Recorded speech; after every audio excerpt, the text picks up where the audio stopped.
Hi friends, मैं हूं गौतम गुप्ता और आप सभी को हमारे YouTube channel PCM wonder classes में स्वागत है।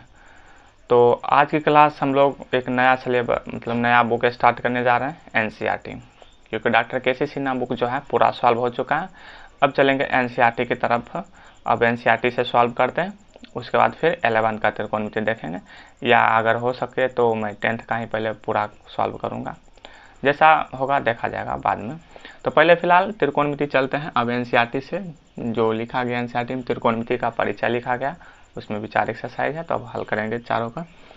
तो इसमें एनसीईआरटी का एक्सरसाइज 8.1 का पहला सवाल कह रहा है कि इसमें जो है एबीसी दिया है, ट्रायंगल एबीसी है जिसमें 20 समकोण है। वहाँ लिख दिया गया है कि एबीसी ट्रायंगल दिया है, तो ट्रायंगल मैंने पहले ही बना लिया था।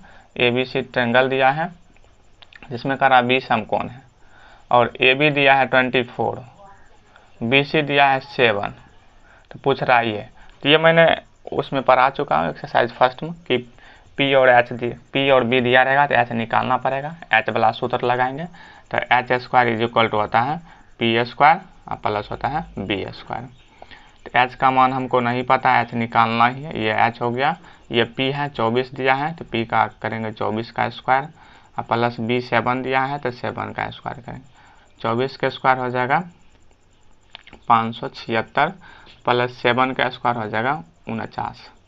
576 49 जोड़ेंगे तो आ जाएगा 625।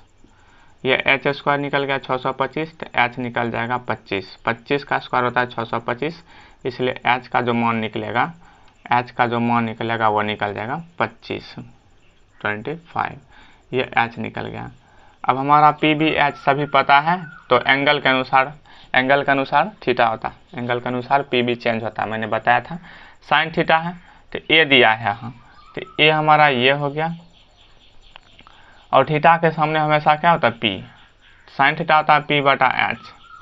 इसमें पी हमारा क्या होगा 7, क्योंकि थीटा के सामने पी होगा, तो इसमें पी हमारा हो गया 7 और एच हमारा हो गया 25। एच तो चेंज नहीं होता है, इसलिए एच वही रहेगा। कॉस थीटा होता है बी बटा एच, ये है तो इसके लिए पी ये हुआ तो बी ये हो जाएगा, तो बी हो गया 24 डिवाइडेड बाय 25। साइन थीटा होता है वही बात है पी बटा एच ही होता है, लेकिन सी दिया है तो साइन सी ये लेंगे। इसके लिए पी हमारा हो जाएगा 24, तो पी हो जाएगा हमारा 24 डिवाइडेड बाय 25। एच तो वही रहेगा। कॉस थीटा होता है बी बटा एच, तो सी है तो सी सामने पी होगा, ये बी हो गया, तो बी हो गया 7 डिवाइडेड बाय 25। इसको आप ऐसे भी लिख सकते हैं भाषा में बी, तो बी हो गया बी सी और डिवाइडेड बाय ए हो गया ए सी, ऐसे भी लिख सकते हैं। मैं डायरेक्ट शॉर्ट में लिखता हूँ बी बटा एच, पी बटा एच। आपको मैंने बता ही दिया है जब डॉक्टर केसी सिन्हा बुक पढ़ा रहा था कि थीटा जो रहेगा उसके सामने हमेशा पी होगा। तो ये कह रहा है तो ए के सामने पी ये हो जाएगा। अब मन है तो बी सी लिखिए या डायरेक्ट 7 लिख दीजिए, कोई दिक्कत नहीं है। तो ये रहा सवाल नंबर फर्स्ट का सॉल्यूशन। बहुत ही सिंपल है कि मैं चाहता हूं कि आप लोग अगर नए एनसीईआरटी का सिर्फ सॉल्यूशन देख रहे हैं तो आप एसएफ का सॉल्यूशन यानी डॉक्टर केसी सिन्हा का सॉल्यूशन जरूर देखें। वो बहुत अच्छे तरीके से और ज़्यादा सवाल था। एनसीईआरटी में थोड़ा कम सवाल है, उसमें ज़्यादा सवाल मैंने सॉल्व कराया है, तो आप लोग देखिए बहुत अच्छे तरीके से समझ पाइएगा। तो दूसरा सवाल ये कह रहा है कि ट्रायंगल पी क्यू आर दिया है, 12 दिया है, 13 दिया है, तो पूछ रहा 10p माइनस क्वाट आर का मान निकालिए। ये दूसरा सवाल है। तो वही बात करेंगे, बेस निकालेंगे। पहले बेस निकालने का फॉर्मूला फिर वही फॉर्मूला लगाएंगे, H square is equal to P square. एक ही फॉर्मूला से निकालना है, B square is equal to H square minus P square लगाने का आवश्यकता नहीं। एक फॉर्मूला ध्यान रखिए, निकालते जाइए। एच हो गया 13 का स्क्वायर करेंगे इज इक्वल टू पी हो गया 12 का स्क्वायर करेंगे, और प्लस बी का मान हमको चाहिए तो ये नहीं पता है। 13 का स्क्वायर होता है 169, 12 का स्क्वायर होता है 144 और प्लस बी स्क्वायर। 169 44 इस तरफ आएगा तो 144 है तो माइनस 144 हो जाएगा is equal to B square. 144 69 169 घटेगा 25 बचेगा is equal to B square. यानी बी का मान निकल गया 25 से 5 निकल जाएगा, तो बी का मान निकल गया 5। और ध्यान भी रखिएगा कि बार बार निकालना अनिवार्य नहीं है। ये 5 है 13 है, ये 5 12 है 13 है, 5 निकलेगा। चाहे यहाँ 12 रहेगा यहाँ 13 रहेगा तो यहाँ 5 निकलेगा। तो 5 यानी 5 12 13 का टेबल ध्यान रखिएगा। 5 12 टेबल 24 7 25 ये तीनों ध्यान रहेगा, तो वहाँ डायरेक्ट बैठाइएगा और सॉल्व करिएगा तो समय बचेगा, समय किल नहीं होगा, इतना समय बचेगा निकालने में। अब जो हमारा पूछ रहा था 10p माइनस क्वाट पी, तो बैठाते हैं यहाँ 10p है माइनस क्वाट, सॉरी क्वाट पी नहीं है, क्वाट आर है। तो 10p p है तो इसके लिए ये लेंगे, थीटा के सामने p होगा, टेन थीटा होता है p बाई बी। ध्यान से समझिएगा, ज़्यादा भारी नहीं, क्वाट थीटा होता है b बाई पी। पहले मैंने जो फॉर्मूला है बैठा दिया। 10p का रहा, एंगल पकड़ेंगे, एंगल पकड़ना इसमें अनिवार्य है। 10p का रहा तो p ये हुआ, और मैंने बताया था थीटा के सामने p होता है, तो p यहाँ हो गया 5, यानी कि p का जो मान होगा वो हो जाएगा 5 और डिवाइडेड बाई b, तो b बचा ये हो जाएगा माइनस b क्वाट आर, तो r का रहा तो इसके लिए एंगल ये हो जाएगा, और थीटा के सामने p ये हो जाएगा, तो और b ये हो जाएगा, तो होता है b बाई पी, तो b का मान यहाँ भी हो जाएगा 5 और p हो जाएगा 12, क्योंकि थीटा के सामने p होता है। 5/12 घटेगा, डेट इज 0, आंसर हो गया। इस सवाल का ये सभी आंसर हो गया। तो 1 2 सवाल देख रहे कितना आसान है। बस आपको ये एक फॉर्मूला h² = p² + b² ध्यान रखिएगा। बाकी जो है 2 मान दिया, इस टाइप के सवाल में तो 2 मान दिया ही रहेगा, 1 मान निकालना पड़ेगा और सवाल solve. sin θ p/h cos θ b/h मैंने बता दिया, और मेरा क्लास शुरू से देखिए, तब आप लोगों को मैथ बहुत अच्छा हो पाएगा। तो चलिए 1 2 हो गया। अब देखते हैं सवाल नंबर 3, एक बार इसको सही से देख लीजिए और समझ लीजिए। तो ये रहा सवाल नंबर 3 4 5। चलिए 3 देखते हैं। sin θ दे दिया, देखिए यहाँ ए दिया है, ए पूछ रहा है तो ट्रायंगल बनाने का आवश्यकता नहीं है। ट्रायंगल आप कब बनाइएगा, यानी त्रिभुज आप कब बनाइएगा, जब ए दिया है और बी या सी पूछेगा, तभी आपको ट्रायंगल बनाना पड़ेगा और तभी आप पी बी एच पता कर पाइएगा। यहाँ ए दिया है तो ए पूछ रहा है तो ट्रायंगल बनाने का आवश्यकता नहीं है। ए दिया है, ए पूछ रहा है तो ट्रायंगल बनाने का आवश्यकता नहीं है। थीटा दिया है, इसमें अन्य सभी त्रिकोणमितीय निष्पत्तियाँ पूछ रहा है, तो निकालते हैं। पहले 3 देखते हैं। तो साइन ए दिया है, sin θ होता है p/h, p का मान पता है, h का मान पता है, b निकालेंगे। तो लगाएंगे पहले फॉर्मूला h² होता है p² + b²। h का मान यहाँ 4 है, 4 का स्क्वायर = p का मान यहाँ 3 है, 3 का स्क्वायर + b²। 4 का स्क्वायर हो गया 16 = 3 का स्क्वायर हो गया 9 + b²। 16 + 9 इस तरफ आएगा -9 हो जाएगा = b²। 16 में 9 जाएगा, बचेगा 7 = b²। स्क्वायर हटाएंगे तो इस तरफ रूट आ जाएगा, यानी कि b का मान निकल गया √7। तो पूछ रहा cos a, तो cos a = होता है cos θ होता है क्या b/h, और b का मान निकला √7, h का मान है 4 हो गया। tan a पूछ रहा है, तो tan a = tan θ होता है p/b। p का मान निकाले हैं, सॉरी p का मान दिया है 3 और b का मान निकाले √7, तो 3/√7 सॉल्व हो गया। सेम उसी तरह यहाँ दिया 15 cot a = 8, तो cot a का मान निकालेंगे। cot a = हो जाएगा 8 गुना में इस तरफ आएगा तो भाग हो जाएगा, और cot θ होता है b/p, यानी b और p का मान मिल गया तो हमको h चाहिए, तो वही फॉर्मूला लगाएंगे h² = p² + b²। 15 8 दिया तो 17 निकलेगा, ध्यान रखिएगा।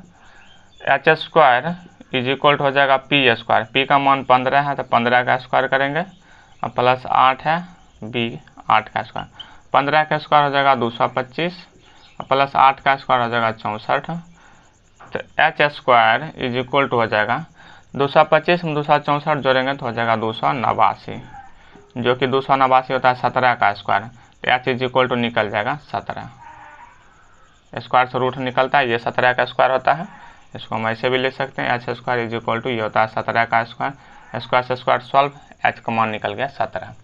तो इसमें पूछ रहा था sin a, फिर वही बात है sin θ होता है p/h, और p का मान है 15 और h का मान मैंने निकाला है 17, 15/17।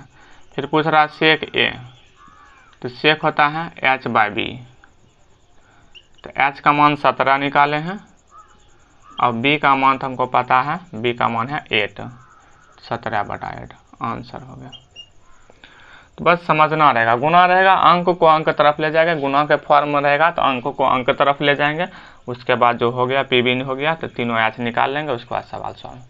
वही बात यहाँ भी करेंगे कि इसमें दिया यदि sec θ = 13/12, तो अन्य सभी त्रिकोणमितीय निष्पत्तियाँ इसमें पूछ रहा निकालने के लिए तो अन्य सभी निकालेंगे तो सेक थीटा क्या होता है h बटा b, यानी h का मान ये हो गया और p का मान ये हो गया। तो b चाहिए हमको, तो ये लगाएंगे h square is equal to हो जाएगा p square plus b square. h का मान हमको है 13 का square is equal to p का मान है 12, 5 निकलेगा, मैंने बता ही दिया कि 5 12 13 याद रखिएगा। 13 का स्क्वायर हो जाएगा 169 इज इक्वल टू 12 का स्क्वायर हो जाएगा 144 प्लस b स्क्वायर। 169 है, 44 इस तरफ आएगा माइनस हो जाएगा 144 इज इक्वल टू इस तरफ बचा b square.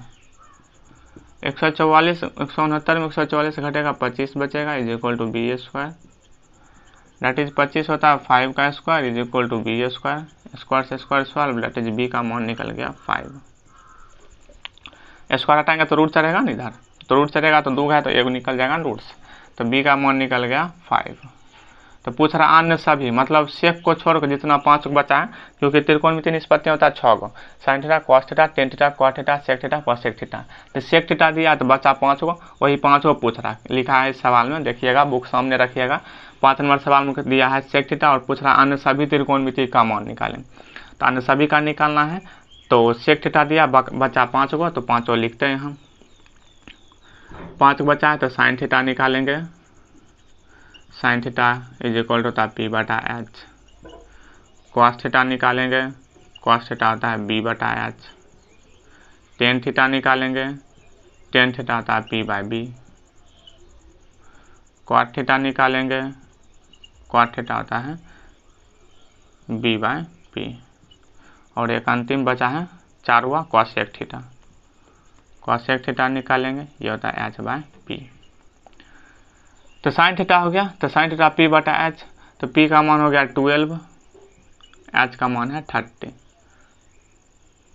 H by B, sorry sec theta होता है एच बाई बी, मैंने गलती बैठा दिया था, सेक थीटा होता है एच बाई बी, तो पी के जगह नहीं बी के जगह यहीं हम पी लिख देते, यहीं हम लिख देते हैं बी स्क्वायर और प्लस लिख देते हैं पी स्क्वायर।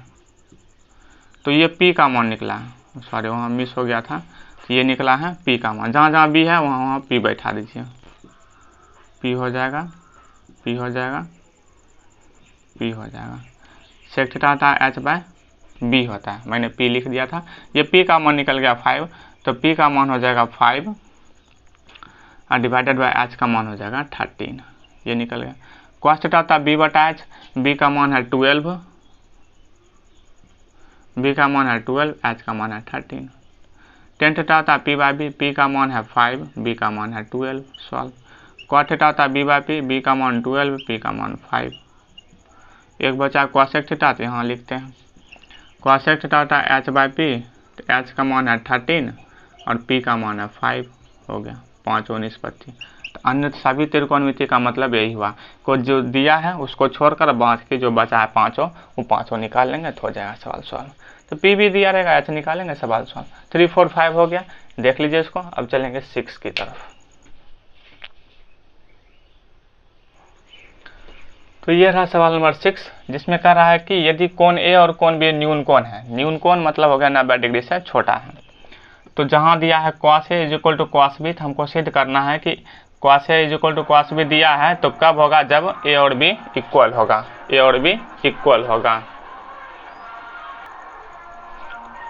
तो फ्रेंड्स 6 7 है मैं बताता, लेकिन अभी बगल में जो है बाजा बजने लगा है तो इसमें रिकॉर्ड हो जाएगा, तो इसीलिए अभी ये जो सवाल है अब अगले क्लास में सॉल्व करेंगे। थोड़ा अभी शादी चल रहा है तो डीजे बजने लगता है, रात में बनाएंगे वीडियो। तो चलिए आज के लिए इतना रहने देता है, मिलते हैं नेक्स्ट वीडियो में, तब तक के लिए धन्यवाद। और सॉल्व करिएगा सवाल जो मैंने अभी यहाँ तक बता दिया।